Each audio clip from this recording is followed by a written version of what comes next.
இந்த ஈஸியான உப்புமா வந்து எப்படி செய்கிறேன்னு சொல்கிறேன், நோட் பண்ணிக்கோங்க.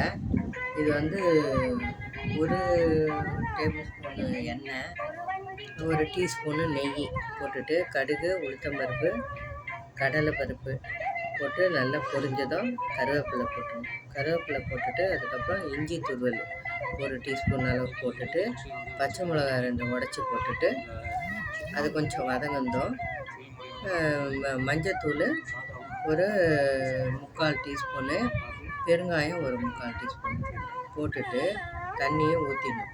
தண்ணி வந்து 1 டம்ளர் ரவைக்கு 2 டம்ளர் தண்ணி ஊற்றி நல்லா கொதி வந்ததும் வந்து சால்ட்டு, கரெக்டான சால்ட்டு போட்டுக்கணும்.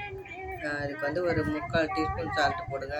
சால்ட்டு கம்மியாக சாப்பிட்றவங்க இல்லை கூட கொஞ்சம் போடுறவங்க போட்டுட்டு நல்லா கொதி வந்ததும் ரவையை போட்டு கிளறிடணும். அந்த 1 டம்ளர் ரவையை போட்டு நல்லா கிளறிட்டு மேலே கொஞ்சம் லேசாக நெய் விட்டு மூடி வச்சுட்டு ஒரு 5 நிமிஷம் கழித்து எடுத்திங்கன்னா இந்த மாதிரி சூப்பரான உப்புமா வந்துடும். இதை ஃபாலோ பண்ணி ஒரு தடவையாக செய்து பாருங்கள். இந்த வீடியோ பிடிச்சிருந்தா லைக் பண்ணுங்கள், ஷேர் பண்ணுங்கள், எங்கள் சேனல் சப்ஸ்கிரைப் பண்ணுங்கள். தேங்க்ஸ் ஃபார் வாட்சிங்.